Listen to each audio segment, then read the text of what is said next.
Assalamualaikum warahmatullahi wabarakatuh. Eh, Halo semuanya, perkenalkan nama saya Indi Dwi Lutfitriani.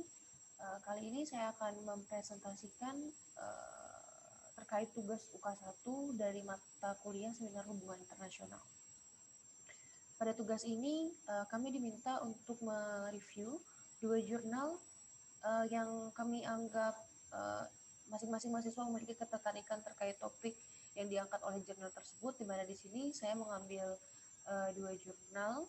Yang pertama yaitu jurnal berjudul Proses Advokasi NGO dalam Penanggulangan Masalah Kekerasan Seksual di India pasca kasus Nirbaya oleh Sinta Hakim tahun 2017. Baik, sebelumnya pada jurnal ini menjelaskan terkait masalah kekerasan seksual, di mana latar belakang dari permasalahan kasus ini yakni di mana di India sudah terdapat konstruk sosial masyarakat India yang menyatakan bahwa manusia wanita itu derajatnya di bawah dari laki-laki, di mana wanita justru menjadi kepemilikan laki-laki seperti itu, sehingga laki-laki itu dianggap makhluk yang bijaksana, sedangkan perempuan itu bukanlah makhluk yang bisa dianggap sebagai makhluk yang bijaksana. Dari berbagai macam konstruksi sosial yang ada di masyarakat, bahkan anak perempuan pun bisa dianggap sebagai hal yang dimalukan di keluarga, dan anak perempuan pun dianggap menjadi beban oleh keluarga karena adanya konstruksi sosial di masyarakat India seperti itu. Kemudian dengan adanya konstruksi sosial seperti ini memungkinkan perempuan untuk kurang mendapatkan fasilitas ataupun tidak bisa setara dalam hal fasilitas pendidikan atau bahkan kesetaraan dalam menyatakan pendapat dan juga menyamakan persepsi seperti itu. Misal di sini pada 12 Desember tahun 2013 ini terjadi sebuah kasus kekerasan seksual yang sangat menyedihkan terjadi kepada sang korban, yaitu Jyoti Singh Pandey atau yang biasa disebut atau dikenal sebagai Nirbaya. Nirbaya diperkosa oleh supir bus dan juga 6 pemuda lainnya secara bergilir saat itu masih di perjalanan pulang ke Delhi. Bahkan yang sangat tragisnya yakni pelaku memasukkan sebatang besi berkarat ke dalam kemaluan korban. Ini sangat-sangat selain memang menyedihkan untuk korban, ini sangat merendahkan perempuan dan menimbulkan berbagai macam protes, terkhusus untuk perempuan-perempuan yang memang merasa terdiskriminasi dari konstruksi sosial, bahkan perlakuan-perlakuan masyarakat terhadap perempuan seperti itu. Kemudian dengan adanya kasus ini, NGO-NGO di India mulai tergerak untuk dapat menyuarakan dan juga menuntaskan kasus permasalahan ini. Karena itu dengan kondisi India yang konstruksi sosial, kemudian kurangnya penguatan dari pihak pemerintah begitu. Setelah itu masih belum adanya gerakan-gerakan langsung dari sang korban untuk dapat menyuarakan dan berani untuk voice up kepada publik. Nah, di sini ini menjadi sebuah tantangan untuk NGO-NGO yang ada di India untuk dapat mengangkat dan juga menjadikan agenda setting terkait masalah kekerasan seksual ini untuk dapat dilihat oleh masyarakat India atau bahkan oleh dunia seperti itu. Dan maka diperlukan strategi-strategi khusus untuk NGO agar dapat mensukseskan proses advokasi. Nah, di sini pada jurnal ini digunakan landasan teori berupa segitiga koordinasi dari model advokasi, di mana di sini terdapat 3 hal penting, yaitu kerja pendukung, kerja garis depan, dan juga kerja basis, di mana 3 elemen ini merupakan elemen yang saling ketergantungan, di mana kerja pendukung di sini menyediakan dukungan data, logistik, data informasi, dan akses. atau supporting units ini akan sangat berpengaruh terhadap kerja basis ataupun kerja garis depan, karena ini di sini terdapat panah bolak-balik, di mana di sini pada kerja garis depan frontline itu melaksanakan fungsi juru bicara seperti langsung berunding, melobi, terlibat proses legislasi, menggalang sekutu, dan kemudian kerja basis ini sebagai dapur gerakan advokasi di mana membangun basis data, pendidikan politik, kader, membentuk lingkar inti, dan juga mobilisasi aksi seperti itu. Jadi bisa dilihat bahwa kerja basis itu cenderung aksi yang dilakukan bisa dibilang di luar dari di luar dari runtutan birokrasi secara formal begitu. Kemudian kerja langsung ke basis ini tentu memerlukan dukungan-dukungan berupa dana, logistik, data, informasi ataupun akses yang nantinya dapat menyokong kerja basis, yaitu akan disokong oleh kerja pendukung. Dan kemudian kerja garis depan di sini selain dilakukan advokasi, selain mobilisasi aksi, pendidikan politik, membangun basis massa, diperlukan juga pendekatan strategi yang lain, yaitu dengan kerja garis depan, di mana di sini terdapat guru bicara, ada perunding, pelobi yang bahkan terlibat dalam proses legislasi untuk dapat menciptakan satu perspektif yang bisa diangkat di publik dan mendapat perhatian dan juga persetujuan gitu untuk dapat menyelesaikan kasus ini begitu. Ini untuk jurnal pertama. Lalu untuk jurnal kedua, saya juga mengambil terkait advokasi khususnya untuk penanganan kejahatan seksual di Amerika Serikat, gerakan itu oleh Anjar Rizky Maulana di tahun 2019.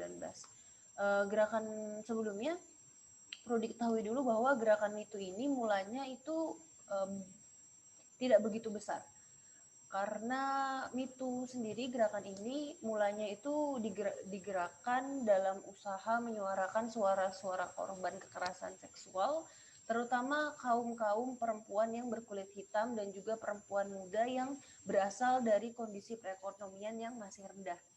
Inilah mulanya gerakan MeToo itu hadir, dan gerakan MeToo ini pun mulanya dilakukan dengan cara-cara formal, disebarkan dengan cara-cara formal seperti itu. Dan pada akhirnya pada Oktober tahun 2017, aktris US yaitu Alicia Milano menggunakan tagar MeToo dalam postingannya.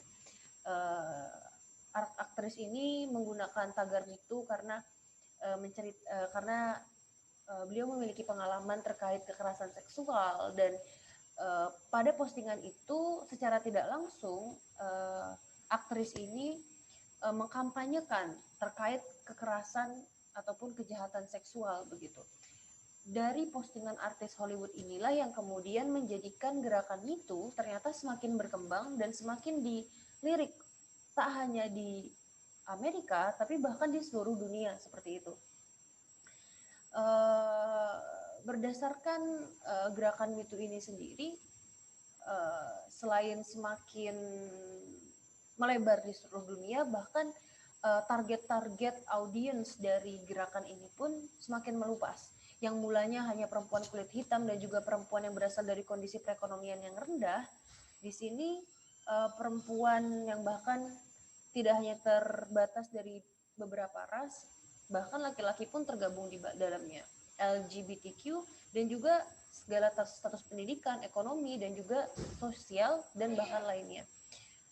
Karena itu dengan adanya gerakan MeToo ini menjadikan isu advokasi jauh lebih meluas dibandingkan dengan gerakan MeToo yang sebelumnya. Kemudian sebelumnya di sini terdapat salah satu data yang menarik menurut saya, di mana dari data ini dapat dilihat bahwa masih banyaknya perempuan yang takut untuk dapat mengungkapkan kekerasan seksual yang pernah mereka alami ke pihak berwenang ataupun pada pihak berwajib untuk dapat ditindaklanjutkan. Salah satunya beberapa alasan, ya ini takut oleh dendam pelaku, keraguan bahwa pihak berwenang apakah akan amanah terhadap kasus yang akan ditanggulangi. Kemudian ada juga dengan penekanan rasa malu, penekanan rasa mental, kemudian eh, kekhawatiran akan ancaman-ancaman dari pelaku yang bersangkutan, dan masih banyak lagi di dalamnya. Karena itu untuk dapat untuk kita bisa lihat pada gerakan MeToo ini secara tidak langsung dan secara tidak disengaja sebenarnya MeToo gerakan ini memiliki strategi-strategi atau memiliki taktik yang bisa dibilang sesuai dengan taktik dari Keck dan juga Seeking seperti itu. Di mana di sini ada information politik, ini sebenarnya hal yang penting karena di mana di sini informasi terkait gerakan MeToo bisa terdistribusi dengan baik kepada audiens-audiens terkait ataupun bahkan ke publik seperti itu. Nah, di sini awalnya information politics gerakan MeToo itu masih dalam cakupan-cakupan formal, dan sampai akhirnya terposting di akun Twitter sang aktris Hollywood tadi, di mana ini menjadi kesadaran akan isu itu semakin meningkat, di mana di sini information politics berjalan dengan baik, bukan bisa dianggap sebagai information politik yang sukses dikarenakan adanya aktor Hollywood tadi yang mengupkan tagar MeToo. Kemudian ada simbolik politik di mana MeToo bisa memframing isu-isu yang bersangkutan, kemudian dapat merangkainya menjadi satu frame terkait isu kekerasan seksual ataupun isu mengenai perempuan, dan bahkan bisa mengembangkannya tak hanya terpatok pada perempuan tapi bahkan lebih luas daripada itu.